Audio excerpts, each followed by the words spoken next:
గోరక్షకుల ముసుగులో చట్టాన్ని చేతుల్లోకి తీసుకొని కావాలని దాష్టికాన్ని ప్రదర్శించే వారిపై కఠిన చర్యలు తీసుకోవాలని, ఈదుల్ అడ్నా బక్రీద్ పండుగ నిర్వహణకి సహకరించాలని ఎంఐఎం నగర అధ్యక్షుడు సయ్యద్ గులాం అహ్మద్ హుస్సేన్, ఎంఐఎం మాజీ కార్పొరేటర్లు, నాయకులు గురువారం కరీంనగర్ కలెక్టర్ పమేలా సత్పథీకి, గౌషం ఆలంలను వారి కార్యాలయంలో కలిసి వినతి పత్రాలు అందజేశారు.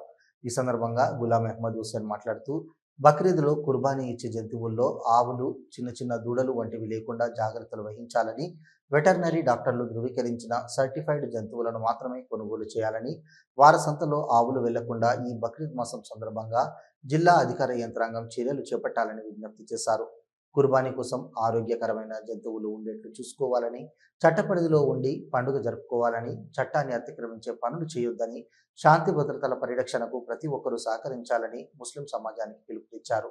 జంతువులు రవాణా చేసేటప్పుడు పోలీసులు ఆపితే వారికి సహకరించాలని, గోరక్షకుల ముసుగులో దుండగులు ఆపినచో తక్షణమే నంబర్ 100కు కాల్ చేయాలని, సమీపంలో ఉన్న పోలీస్ స్టేషన్కు సమాచారం అందించాలని కోరారు.